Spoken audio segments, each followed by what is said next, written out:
कैसे आप लोग अपना ड्रीम हाउस फ्री में खरीद सकते हैं या फिर इनफैक्ट आपको अपना ड्रीम हाउस खरीदने के उल्टा पैसे मिलेंगे बजाय कि आपको पैसे देने पड़े। इस ट्रिक के बारे में स्टेप बाय स्टेप डिटेल में जानेंगे कि कैसे ये चीज़ पॉसिबल है इस वीडियो में। तो क्या है ये पूरी ट्रिक, इस चीज़ को बताने से पहले एक सिंपल होम लोन का एग्जांपल लेके चलते हैं जो कि जनरली एक नॉर्मल आदमी लेता है और उसको अपने पूरे लाइफ स्पैन में पे करता है। उसके बाद मैं आपको बताऊंगा कि ये ट्रिक आप अपने होम लोन में अप्लाई करके कैसे आप अपने होम लोन का पूरा इंटरेस्ट पेमेंट फ्री करवा सकते हो, या फिर अगर किस्मत अच्छी रही तो आपको अपना घर पूरा फ्री में भी मिल सकता है। इनफैक्ट आपको पैसे भी उल्टे मिल सकते हैं आपको अपना घर खरीदने के लिए। तो हम लोग एक टिपिकल होम लोन का एग्जांपल लेके चलते हैं। इस केस में हम लोग एज्यूम करते हैं कि आपको एक 60 लैक्स का हाउस परचेज करना है जिसमें आपको 10 लाख की डाउन पेमेंट करनी है। इसका मतलब जो आपको लोन लेना है वो होगा 50 लाख रुपीस का। और इस एग्जांपल में मैंने जो इंटरेस्ट रेट एज्यूम किया है वो है 7.5%। हालांकि इससे कम इंटरेस्ट में भी आपको लोन मिल सकता है, लेकिन मैंने एवरेज 7.5% एज्यूम करके मैं चल रहा हूँ। और जो टेन्योर है लोन का वो मैं एज्यूम करके चल रहा हूँ कि आपने 25 ईयर्स का होम लोन लिया है। तो अगर इन सब चीज़ों को इंटैक्ट रखें तो जो आपकी ईएमआई बनेगी वो होगी अराउंड 36,950 रुपीज़ पर मंथ। ये अप्रॉक्सीमेट आपकी ईएमआई बनेगी 50 लाख के लोन पे 7.5% के इंटरेस्ट पे, जो कि आपने 25 ईयर्स के लिए लिया होगा। तो इसका मतलब मैं टोटल पेमेंट निकालूं कि आप 25 ईयर्स के पीरियड में कितना पे करेंगे एक्चुअली में अपना घर खरीदने के लिए। तो इस सारी ईएमआईज को अगर मैं जोड़ दूं 25 ईयर्स के लिए तो जो आपकी फिगर निकल के आएगी वो होगी अराउंड 1 करोड़ 10 लाख के अराउंड आपकी फिगर निकल के आएगी, जिसमें से अराउंड 50 लाख तो आपका जो प्रिंसिपल लोन का अमाउंट है वही है, और मोटा मोटा 60.84 लैक्स का आपका इंटरेस्ट पेमेंट बनेगा। तो जो टोटल आपका मनी आउटफ्लो होगा, जो आपको टोटल घर कॉस्ट करेगा वो होगा 1 करोड़ 10 लाख 84,000 के अराउंड। अब ये तो बात हो गई टिपिकल नॉर्मल सिचुएशन की, जो सिंपली सब लोग होम लोन लेते हैं और उसको अपनी पूरी लाइफ टाइम में पे करते हैं। तो इस केस में 25 साल के बाद तक आपकी जेब से 1 करोड़ 10 लाख रुपए जा चुके होंगे और वो घर आपका होगा। तो अब हम लोग जानते हैं कि ये जो टोटल मनी आउटफ्लो हो रहा है इसको हम लोग किस लेवल तक गिरा सकते हैं एक छोटी सी ट्रिक अप्लाई करके। तो अब क्या करना है स्टेप बाय स्टेप चलिए जानते हैं। तो जो सबसे पहला स्टेप है वो ये है कि जो आपने होम लोन लिया है उसका टेन्योर आपको बढ़ाना है। तो जो मैंने एग्जांपल लिया था उसमें मैंने एज्यूम किया था कि 25 ईयर्स का होम लोन आपने लिया है, तो सेम होम लोन को आपको 30 ईयर्स का लेना है। तो जब आप अपना टेन्योर 25 ईयर्स से 30 ईयर्स तक इंक्रीज करेंगे तो आपकी जो ईएमआई पड़ेगी वो होगी अराउंड 34,960 पर मंथ। मतलब मोटा मोटा आपको 2,000 की ईएमआई पर मंथ सेव हो जाएगी। मतलब जब आपने 25 ईयर्स का लोन लिया था तो आपको 2,000 की ईएमआई ज़्यादा देनी पड़ रही थी। जब आपने 5 साल का यही सेम लोन एक्सटेंड कर दिया तो आपको 2,000 की ईएमआई अराउंड कम पड़ेगी। लेकिन अब ये लोन आपको पे करना पड़ेगा 30 साल तक। अब सेकेंड चीज़ जो आपको करनी है, इसी में आपके जो 2,000 रुपीज़ सेव हुए हैं, इस 2,000 रुपीज़ की आपको एक एसआईपी करनी है पर मंथ, जो कि इन्वेस्ट होती रहेगी 25 ईयर्स के टेन्योर तक। अब 25 ईयर्स का टेन्योर हमने इसीलिए लिया है क्योंकि जो ओरिजिनल लोन आप लेते एनीवेज वो 25 ईयर्स का ही होता। तो आप जितना भी पैसा अपनी ईएमआई में सेव कर रहे हो वो आपको इन्वेस्ट करना है किसी भी एसआईपी में, किसी अच्छी म्यूचुअल फंड की एसआईपी में 25 साल तक हर महीना। तो इस चीज़ को करने से आपका मनी का जो आउटफ्लो होगा वो सेम रहेगा दोनों लोन के केसेस में, जो आपने 25 ईयर्स के लिए लिया था और 30 ईयर्स में लिया था। बस इस केस में डिफरेंस ये है कि 2,000 रुपीज़ आपके एसआईपी में इन्वेस्ट हो रहे हैं रादर देन कि आपकी उससे ईएमआई जा रही है। तो अब जो आप एसआईपी करोगे 2,000 रुपीज़ पर मंथ 25 ईयर्स के लिए, तो 25 ईयर्स के बाद उस एसआईपी से जो आपका कॉर्पस इकट्ठा हो जाएगा वो होगा एनीवेयर अराउंड 54.5 लाख रुपीज़। अब इसमें मैंने एवरेज रिटर्न जो एज्यूम करी है वो 14% की एज्यूम करी है। तो अगर 14% की आपको एवरेज रिटर्न मिली 25 ईयर्स तक तो आपका जो कॉर्पस होगा वो 54.54 लाख रुपीज़ हो जाएगा। अब अगर आपको ये रिटर्न बहुत ही ज़्यादा लग रही है तो इसका मैं जस्टिफिकेशन आगे वीडियो में दूंगा कि क्यों ये रिटर्न मेरे को जस्टिफाइबल लग रही है। अब तीसरा स्टेप जो आपको करना है, सिंस आपका मनी आउटफ्लो सेम होना चाहिए पहले और दूसरे केस में, तो अब 25 ईयर्स तक तो आप अपना लोन की ईएमआई पे कर दोगे, बट 25 ईयर्स के बाद आपका 5 साल का लोन और बचा है जो कि पहले केस में आपको नहीं पे करना रहता, क्योंकि पहले केस में 25 ईयर्स तक के बाद ही आपका लोन खत्म हो जाता। बट दूसरे केस में जब आपने 30 ईयर्स का लोन लिया तो आपको 5 साल का लोन और पे करना पड़ेगा। तो वो अब आपको अपनी जेब से पे नहीं करना पड़ेगा, उस लोन की ईएमआई जो निकलेगी वो आपका जो कॉर्पस इकट्ठा हो गया एसआईपी से जो कि 54.5 लाख का था उससे पे होगा। अब इसको करेंगे कैसे, तो म्यूचुअल फंड में एक स्कीम होती है जिसको हम लोग सिस्टमैटिक विड्रॉल प्लान कहते हैं। अब इस प्लान का मतलब ये होता है कि आप सिंपली म्यूचुअल फंड कंपनी को कुछ एक कॉर्पस अमाउंट लमसम में दे देते हैं और उससे एक सिस्टमैटिक विड्रॉल लगा देते हैं, जिससे आपको पर मंथ या फिर पर क्वार्टर जैसा भी आप विड्रॉल लगाना चाहते हैं आपके बैंक अकाउंट में उतना अमाउंट आ जाता है उस कॉर्पस से, और बाकी जो बचा पैसा होता है उसके अलावा वो इन्वेस्टर रहता है मार्केट में, और जो भी रिटर्न मार्केट में आती है उस हिसाब से वो फ्लक्चुएट होता रहता है। अब हम लोग को एसडब्ल्यूपी कितने अमाउंट की लगानी रहेगी, तो वो चीज़ एकदम सिंपल है कि जितने की हम लोग की ईएमआई जा रही थी जो कि थी 34,960 रुपीज़ की, उतने की ही हम लोग को एसडब्ल्यूपी लगानी पड़ेगी। तो जैसे ही वो पैसा हम लोग के बैंक अकाउंट में आएगा वही सेम पैसे से हम लोग की ईएमआई पे हो जाएगी। मतलब हम लोग को अपनी जेब से अब वो ईएमआई अगले 5 साल तक के लिए पे नहीं करनी है। अब 30 साल बाद क्या होगा, चलिए देखते हैं। तो 30 साल बाद जो आपका होम लोन है वो सेटल हो चुका होगा पूरी तरीके से, और जो आपका कॉर्पस होगा एसडब्ल्यूपी निकालने के बावजूद 14% की रिटर्न से, वो आपका कॉर्पस होगा एनीवेयर अराउंड 78.91 लाख रुपीस। इसका मतलब 25 ईयर्स तक आपने जो टोटल अमाउंट पे किया था वो था 1 करोड़ 10 लाख रुपीस, जो कि हम लोग ने पीछे देखा था कि हम लोग ने टोटल अमाउंट जो निकाला था वो था 1 करोड़ 10 लाख रुपीस। और इस केस में भी क्योंकि हमने आउटफ्लो को सेम रखा है, इसीलिए इस केस में भी जो आपका मनी का इफेक्टिव आउटफ्लो होगा आपकी जेब से वो 1.1 करोड़ ही होगा, और 30th ईयर में आपको 78.91 लाख रुपीस वापस मिल जाएंगे। इसका मतलब इफेक्टिवली जो आपने अपने होम लोन के लिए पे किया वो खाली था ₹32 लाख।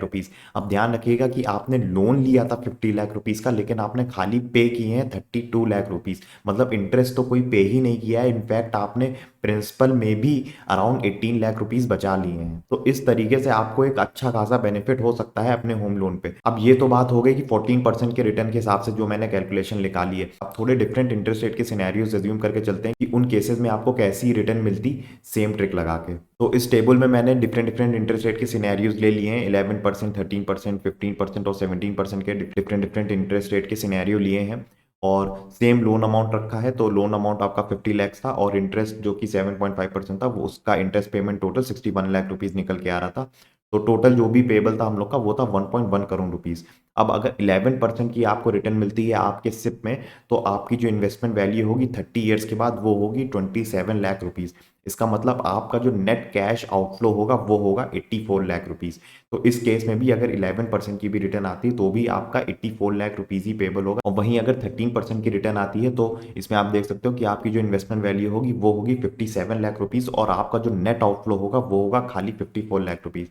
अगर 15% की रिटर्न मिलती है तो आपको जो इन्वेस्टमेंट वैल्यू होगी वो होगी 1.07 करोड़ रुपीज, और आपका जो नेट आउटफ्लो होगा वो होगा खाली 4 लाख रुपीज का। इसका मतलब मोटे मोटे तौर पे आपको अपना घर फ्री में ही मिल चुका है अगर आप 15% रिटर्न कमा लेते हो अपनी 2000 की एसआईपी पे। और अगर आपकी किस्मत अच्छी रही और आप 17% तक की रिटर्न कमा ले गए तो आपकी जो इन्वेस्टमेंट की वैल्यू होगी वो होगी 1.9 करोड़ रुपीज। इसका मतलब उल्टा होगा, इसमें इस केस में आपको 79 लाख रुपीज मिल जाएंगे।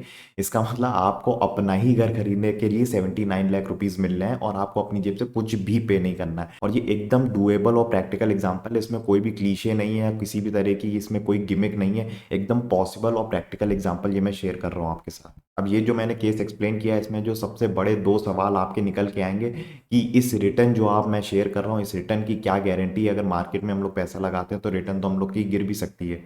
तो पहला तो ये सवाल होगा। दूसरा सवाल जो आपका होगा, क्या होगा अगर हम लोग के होम लोन के इंटरेस्ट रेट ही बढ़ गए, तो ईएमआई तो हम लोग को और देनी पड़ जाएगी। तो दोनों सवालों का जवाब मैं एक एक करके देता हूँ। तो पहला सवाल कि क्या गारंटी है रेट ऑफ रिटर्न की, तो ये मैंने एमपी की साइट खोल ली है जिसमें आपको हर म्यूचुअल फंड स्कीम के परफॉर्मेंस मिल जाते हैं उनकी सिंस इंसेप्शन से। तो इसमें मैं आपको दिखाता हूँ कि म्यूचुअल फंड्स ने कैसे परफॉर्मेंस दिए हैं पास्ट 10 ईयर्स में, जिससे कि हम लोग को एक रफ आइडिया लग जाएगा कि क्या रिटर्न एक्सपेक्ट की जा सकती है मार्केट से। अब इन रिटर्न्स को दिखाने का मतलब ये नहीं कि फ्यूचर में भी ऐसे ही रिटर्न्स मिलेंगे, लेकिन पास्ट में हमेशा ऐसा हुआ है कि जितने भी डाउन टर्न्स हुए इकोनॉमीज में, मार्केट ने उन सारे डाउन टर्न्स को ओवरकम करने के बाद भी एक अच्छी रिटर्न दी है। तो चलिए देखते हैं। तो इसमें मैं अभी लार्ज कैप कैटेगरी के केवल म्यूचुअल फंड को सॉर्ट कर रहा हूँ, और मैं 10 ईयर्स का रिटर्न का फिल्टर लगा रहा हूँ। अब इसको अगर मैं हाईएस्ट रिटर्न के हिसाब से सॉर्ट करूँ तो आप देख सकते हो कि जो बेस्ट परफॉर्मिंग म्यूचुअल फंड है उन्होंने 16.82% की रिटर्न दी है। मेरा ये सेट लार्ज कैप फंड ने लास्ट 10 ईयर्स में 16.82% की रिटर्न दी है। तो मैंने पीछे बात करी थी कि अगर आप 17% तक का रिटर्न कमा लेंगे तो आपको उल्टा पैसे मिलेंगे अपना घर खरीदने के लिए, और आपको अपनी जेब से कोई भी पैसे नहीं देने पड़ेंगे। तो इस सिनेरियो में ये चीज़ ट्रू हो सकती थी। और भी स्कीम्स देख लेते हैं, तो खाली एक स्कीम से तो एसबीआई ब्लू चिप फंड का परफॉर्मेंस देख लेते हैं, उसमें 15.5% की रिटर्न है। एक्सिस ब्लू चिप में 15% की रिटर्न है और आप कई स्कीम्स देख सकते हो कि 14% 14% की रिटर्न तो एक एवरेज रिटर्न है ही है हर स्कीम में। अब ये तो खाली लार्ज कैप कैटेगरी, अगर आप थोड़ी सी रिस्की कैटेगरी में इन्वेस्ट करते हो, क्योंकि हम लोग का इन्वेस्टमेंट होराइजन बहुत ही बड़ा है, तो लार्ज कैप कैटेगरी में इन्वेस्ट करना सेंस नहीं बनाएगा, क्योंकि हम लोग का 25 ईयर्स का टेन्योर है, तो हम लोग थोड़ी ज़्यादा रिस्क भी ले सकते हैं और स्मॉल कैप और मल्टी कैप जैसे फंड्स में भी देख सकते हैं। तो चलिए देखते हैं उनमें कैसी रिटर्न मिली है पास्ट 10 ईयर्स में। तो ये मैं लार्ज एंड मिड कैप का फ़िल्टर लगा दे रहा हूँ और रिटर्न्स को मैं 10 ईयर्स के हिसाब से सॉर्ट कर दे रहा हूँ। अब इसमें आप देख सकते हो कि Mirae asset emerging blue chip ने 23.23% की रिटर्न दी है, जो कि बहुत ही ज़्यादा ज़बरदस्त है। इस केस में तो आपको और भी ज़्यादा पैसे मिल जाएंगे। और इसी में आप देख सकते हो कि 20.76, 18.19, 18.8, 16.6, 16.6, तो मतलब टॉप 10 स्कीम्स की भी मैं बात कर लूँ तो 15% की तो एक एवरेज रिटर्न निकल के आई है पास्ट 10 ईयर्स में। अब मैं और स्कीम्स की भी बात करके चल लेता हूँ। अगर आप स्मॉल कैप में यही सेम एसआईपी करते हो तो आपको कितनी रिटर्न मिलेगी। अब स्मॉल कैप में भी मैं 10 ईयर्स का फिल्टर लगा देता हूँ। अब इसमें आप देख सकते हो कि 25% की मैक्सिमम रिटर्न निकल के आई है, 25.51% की। और आप देख सकते हो सारे ही म्यूचुअल फंड में 24%, 21%, 20%, 17%, 16%, तो 15.5%। इसमें भी सबसे जो लीस्ट टॉप 10 म्यूचुअल फंड की भी ले लें तो 15.62% की तो मिनिमम रिटर्न निकल के आई है। तो इस चीज़ से ये तो थोड़ा थोड़ा एज्यूम हम लोग कर सकते हैं कि शॉर्ट टर्म में ज़रूर स्टॉक मार्केट में फ्लक्चुएशंस होते हैं, पेन्स होते हैं और हम लोग की वैल्यू नेगेटिव भी जाती है, रिटर्न्स नेगेटिव भी होती हैं। लेकिन अगर 25 साल 30 साल तक के टेन्योर के लिए अगर आप कोई एसआईपी चला रहे हो तो डेफिनेटली आप इस तरह की रिटर्न तो एक्सपेक्ट कर ही सकते हो। अब होगा दूसरा सवाल, क्या होगा अगर इंटरेस्ट रेट बढ़ जाए और हम लोग की जो ईएमआई है वो बढ़ जाए। तो चलिए फिर उसके जवाब पे आते हैं। तो ये जो चार्ट आप देख रहे हो ये है आरबीआई के रेपो रेट्स जो कि पास्ट 20 ईयर्स में रहे हैं। तो आप इसमें क्लियरली देख सकते हो कि repo rates over the period of long term गिरे ही हैं, कभी घटे हैं फिर उसके बाद बढ़े भी हैं। लेकिन अगर लॉन्ग टर्म की ट्रेजेक्टरी देखें तो 2000 के अराउंड ये 11% के अराउंड होवर कर रहे थे, जो कि आज की रेट में 4% के अराउंड होवर कर रहे हैं। तो over the period of long term repo rates अपने यहाँ गिरे हैं और रेपो रेट्स का लिंक सीधा सीधा अपने लेंडिंग रेट से होता है। तो इसका मतलब अगर रेपो रेट गिरेंगे तो अपना जो लोन का बोरोइंग कॉस्ट है वो भी गिरेगी। तो over the period of long run ये मैं डेफिनेटली कह सकता हूँ। तो शॉर्ट टर्म में ज़रूर ऐसा हो सकता है कि इंटरेस्ट रेट बढ़ जाए और आपकी ईएमआई बढ़ जाए, but over the period of long run अगर आप 30 साल का लोन ले रहे हो तो इंटरेस्ट रेट डेफिनेटली गिरेंगे ही गिरेंगे और जो आपकी ईएमआई है वो इनफैक्ट रिड्यूस होगी रादर देन बढ़ेगी। अब ऐसा क्यों होता है? तो ऐसा सिंपली इसलिए होता है कि जैसे जैसे कंट्री डेवलप करती जाती है वैसे वैसे उस कंट्री में इंटरेस्ट रेट फॉल होते जाते हैं। अब एग्जैक्टली क्यों ऐसा होता है इसके लिए कोई मैं दूसरी वीडियो बनाऊंगा जिसमें आपको समझा दूंगा कि किस लिए ये ऐसा होता है कि डेवलपिंग कंट्रीज जैसे जैसे डेवलप होती हैं तो इंटरेस्ट रेट गिरते हैं। लेकिन मोटा मोटा आप अभी के लिए ये मान के चलिए कि जैसे जैसे कंट्री डेवलप होती रहती है उस कंट्री में इंटरेस्ट रेट फॉल होते हैं।